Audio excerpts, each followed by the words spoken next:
Hello, my name is Monim Benaissa. I am a PhD in International Law candidate at University of Ottawa, School of Law, French section.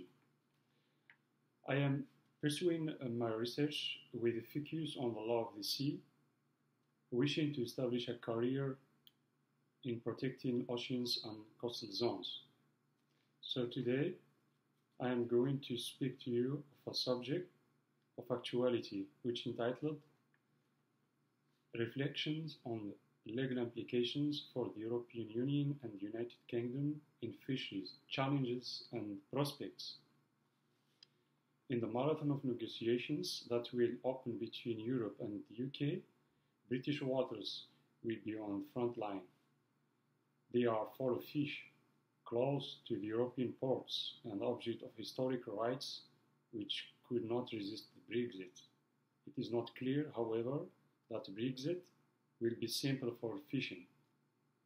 Fishing will be one of the sectors most affected by Brexit. Indeed, fishermen from many countries operate in British waters. The historical fishing rights could be modified only marginally by UK exit from the EU. However, due to the ambiguous legal situation, no conclusive decisions can be made at this stage. By abolishing the common fisheries rules, Brexit is likely to provoke a deep crisis, whose consequences are difficult to assess today. European fishermen are particularly worried. Indeed, procedure for the withdrawal of the UK from the EU following the referendum of June 23, 2016 takes place in accordance with procedure provided in Article 50 of the Treaty of the European Union and started on June 29th, on March 29, 2017 and will continue at least until June 2019. I am seeking to highlight key challenges and prospects that will arise from detaching UK fisheries from the EU and the options available to the UK and the EU in the Brexit negotiation. In doing so, I acknowledge that international fisheries management are immensely complicated policy areas that cannot be addressed in full in this presentation today. I am grateful to the Istituto Giuridico Internazionale di Torino, which gave me the opportunity to share this research today, and thanks to my friend Riccardo Pirona. I will discuss the following points before ending with conclusion. 1. Background and context of Brexit and London Convention. 2. What does mean the British withdrawal from the London Convention in the parallel with Brexit? 3. What is the common fisheries policy? 4. What Brexit is going to change? 5. What's the new cooperative relationship? The last point, what are the international mechanisms to establish a fisheries management framework? Before ending by conclusion.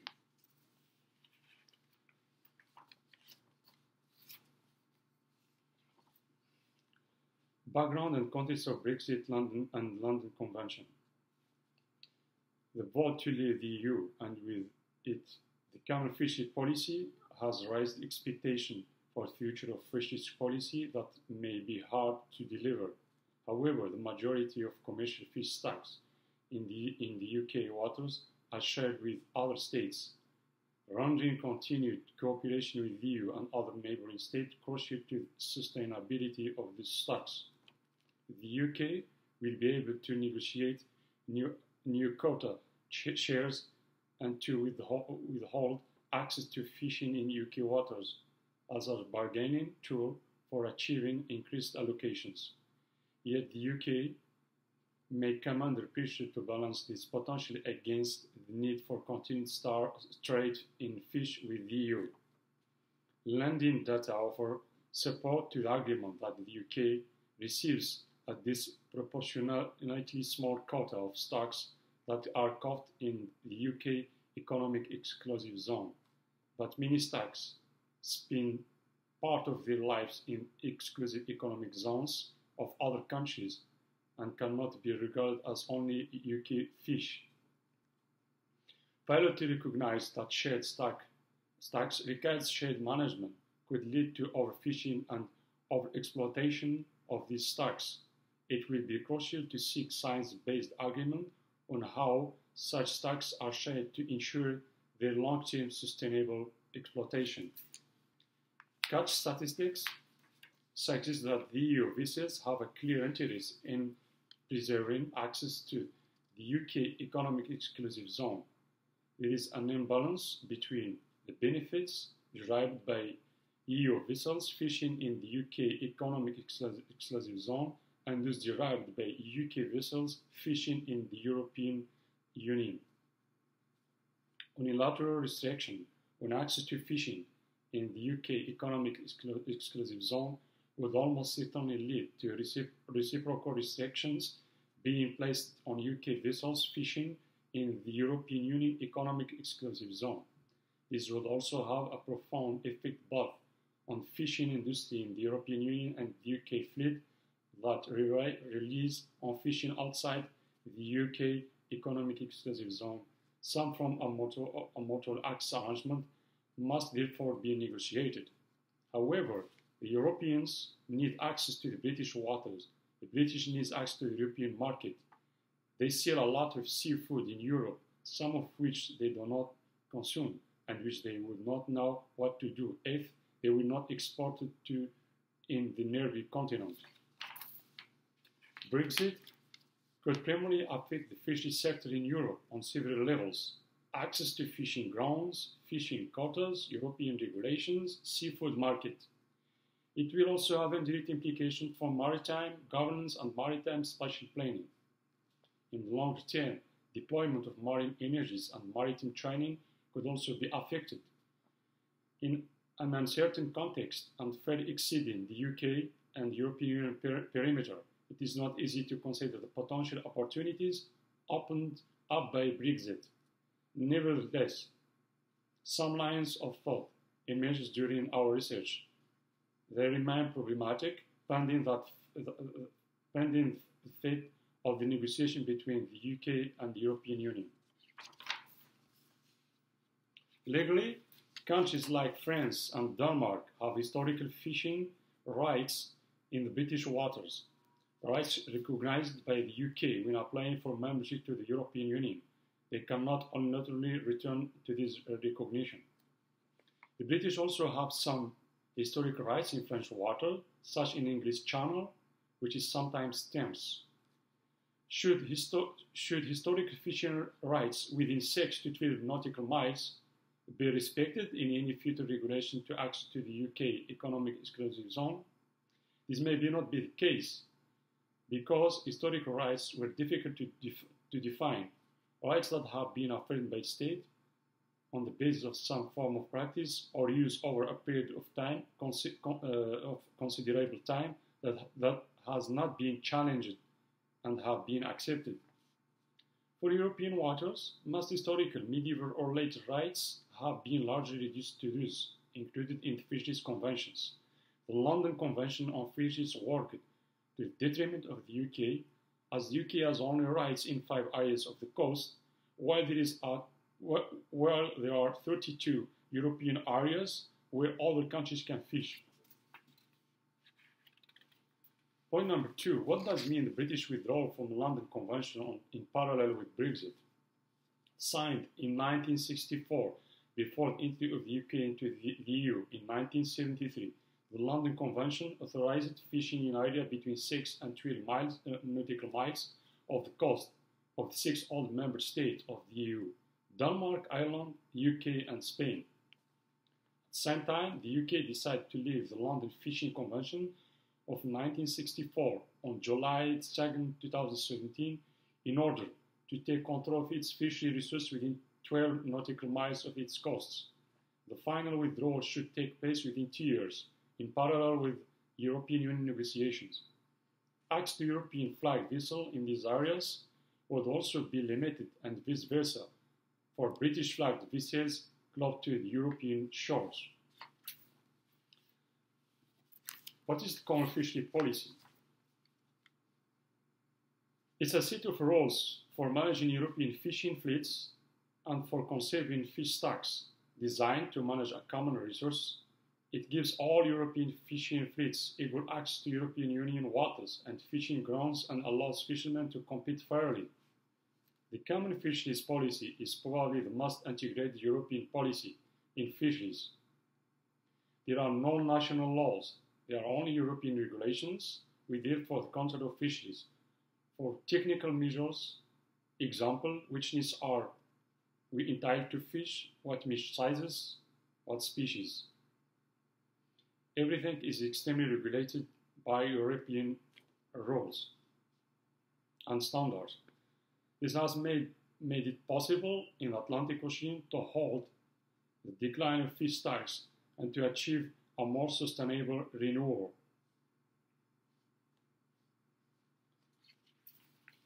Point number 4. What Brexit is going to change now?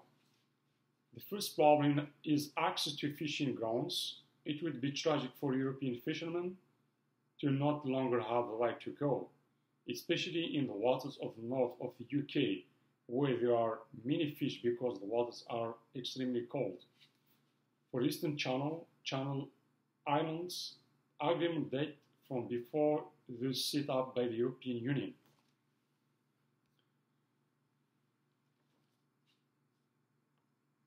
If the European fishermen can no longer go to British waters, the risk is to see them focus elsewhere on areas already fished, which may create difficulties in terms of protection of stocks and lead to conflicts that we thought we were forgotten.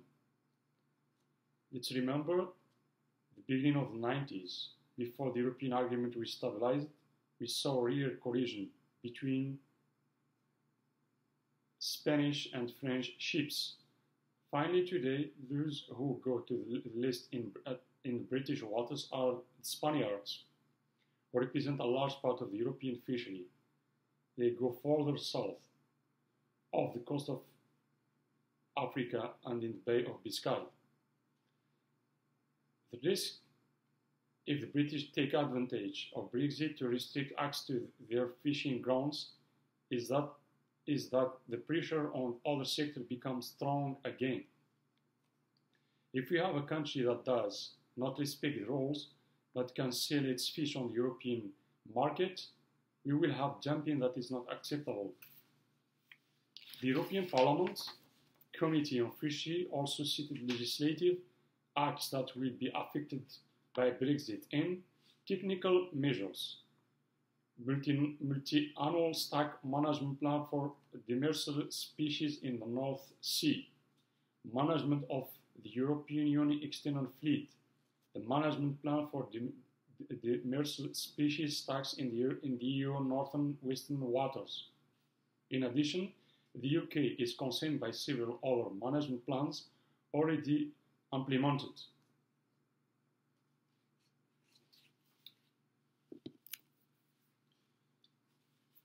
What about the new British domestic fishery policy? This policy enabled the UK to control access to its water and set UK fishing quotas once it has left the EU and ensure UK responsibility for access to and the management of its water. In this context, what is the new cooperative relationship?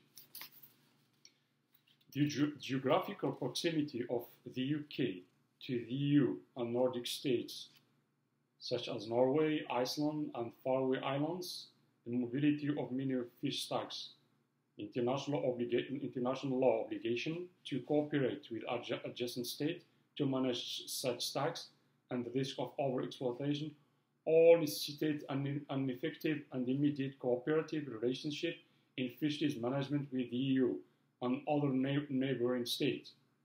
For example, France alone ensures the safety of maritime traffic in English Channel. This has a cost. Unilateral restriction on access to fishing in the UK exclusive economic zone would almost certainly lead to reciprocal restriction being placed on UK vessels fishing in the European Economic Exclusive Zone. This would also have a profound effect both on the fishing industry in the EU and on the UK fleet that relies on fishing outside the UK economic exclusive zone. Some form of mutual access arrangements must therefore be negotiated. The historic reluctance of member states to renegotiate the relative stability key suggests that negotiating new quotas allocation after Brexit will be difficult. Such difficulty will be accentuated if this negotiation overlap with wider negotiation on the EU withdrawal. So, in case of blocking situation between two parties, what are other legal mechanisms? The legal framework under which all these countries operate is the United Nations Convention of Law of the Sea, adopted in 1982, and the United Nations Fish Agreement, adopted in 1995. It's known as the Conservation and Management of Straddling Fish Stocks and Highly Migratory Fish Stocks Agreement. It has an enforcement and dispute settlement mechanism and some important conservation obligations. For example, Article 63, Alinea 2 of the United Nations Convention of Law of the Sea obligate states to cooperate in waters where the same stocks are located, which is commonly referred to as shared stocks, to cooperate in the management of these stocks. The detail of how this should be done are very vague, but there is a general obligation to cooperate. There is an additional obligation to cooperate with species that are both within national boundaries in 200-mile zone and high seas beyond, which is set out in much little details in 1995 agreement in fish stocks. In conclusion, as an independent coastal state under the United Nations Convention of Law of the Sea, the UK will be required to manage the living resource and fishing activities within its economic exclusive zone in a sustainable way after withdrawal from the EU. The UK will also be required to cooperate with adjacent coastal states to manage the stocks within which are shared with neighbours. The UK could choose to exclude foreign vessels that have gained access to fishing in UK waters through the common fisheries policy, including those that claim historic access rights. To do this, it would need to use the full total allowable catches in its exclusive economic zone, while bearing in mind the obligation under international law to coordinate with neighbouring states. The Committee on Fisheries explained that the exit agreement should include, in order to respect existing historical fishing rights, 1. Reciprocal access for the European Union and the British fleet to British and European waters. 2. A total allowable catch regulation for the year in which the UK withdrawal will take effect. 3. No increase in the UK shares of fishing opportunities for jointly managed fish stocks, maintaining the current quotas distribution in the UK and the European Union waters. 4. UK access to the European market if the above conditions are met, and reciprocal access to the UK market for the European fishermen. 5. Provision affecting the British share in fisheries agreement with third countries. Maintaining the same legal conditions for British registered vessels without establishing stronger economic links that would prevent European owners of British ships from continuing to operate in British waters. As a result of its EU withdrawal, the UK will no longer be party to the Northern Agreement. New bilateral, trilateral, or coastal state agreement with countries such as Norway, Iceland, and Faroe Islands will be necessary if the UK is to continue to play a part in coordinated management of shared and straddling stocks in Northern Sea and Northeast Atlantic. The UK should therefore pursue new or entering agreement as a matter of urgency, building on existing models where possible. As we have concluded, fisheries management cannot be seen in isolation form that of neighboring states. The UK and the EU could seek to negotiate continued participation in advisory councils in order to maintain a degree of influence over the regionalization of fisheries management in the EU. Finally, the future agreement between the EU and the UK could contain, according to my last issue's document, provisions on governance, fishery management, control, access to seaports and landing, technical measures, collection of data, investment protection. Thank you very much.